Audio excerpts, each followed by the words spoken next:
एक बस रास्ते से गुजर रही थी। बस के पैसेंजर्स नींद में थे। ड्राइवर जैसे तैसे नींद रोकते हुए बस चला रहा था, लेकिन बस की स्पीड फास्ट थी। तभी बस ड्राइवर ने देखा कि एक कार दूर रास्ते के किनारे बाईं तरफ खड़ी है और बचे हुए रास्ते से बस तेजी से नहीं गुजर सकती थी। ड्राइवर को गुस्सा आया क्योंकि उसे बस की स्पीड कम करनी पड़ी और अगले स्टॉप पर पहुंचने के लिए बस को देरी होने लगी थी। बस उस कार के पास से गुजर रही थी। ड्राइवर को लग रहा था कि वो चिल्लाकर कार ड्राइवर को गाली दे, क्योंकि उसने कार किनारे से थोड़ी दूर रास्ते पर लगाई थी।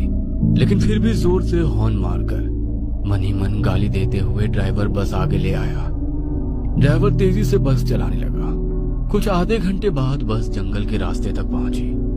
तभी ड्राइवर ने देखा कि एक आदमी रास्ते के बीचों बीच से भाग रहा है। उसकी पीठ पर एक बैग थी। ड्राइवर जोर जोर से हॉर्न मारने लगा ताकि वो आदमी रास्ते के बाजू हट जाए, लेकिन हॉर्न की आवाज सुन वो रुक गया और पलटकर बस को रोकने के लिए चिल्लाते हुए दोनों हाथ उठाकर हिलाने लगा।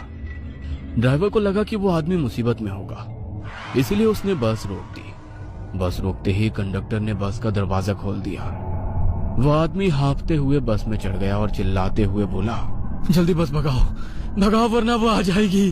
बस रुकने के कारण और उस आदमी के चिल्लाने के कारण पैसेंजर्स नींद से जाग गए। ड्राइवर उस आदमी की तरफ मुड़कर देख रहा था। तभी वो आदमी फिर से चिल्लाया, अरे भगाओ वरना वो सब लोगों को मार डालेगी।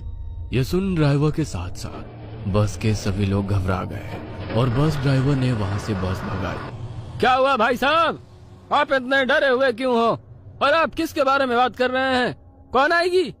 उस आदमी ने अपनी पीठ से बैग निकालकर नीचे उसके पैर के पास रखी और कंडक्टर के बगल में बैठ गया। वह पसीने से लथपथ हो गया था। उसका शर्ट फटा हुआ था और उसके शरीर पर कुछ जख्म भी थे जिसमें से खून बह रहा था। पैसेंजर्स उसे घूर रहे थे। कुछ लोग घबरा भी गए थे कि यह आदमी आखिर है कौन। आप कौन हो भाई, और ऐसे क्यों भाग रहे हो और किससे भाग रहे हो? वैसे उस आदमी ने बताना शुरू कर दिया, मैं सत्या हूँ। मैं पीछे वाले कलहरी गांव के रेलवे स्टेशन पर चौकीदार का काम करता हूँ। मेरा कुछ 5-6 दिन पहले कलहरी रेलवे स्टेशन पर ड्यूटी लगा था। वैसे गांव छोटा होने के कारण स्टेशन भी छोटा था।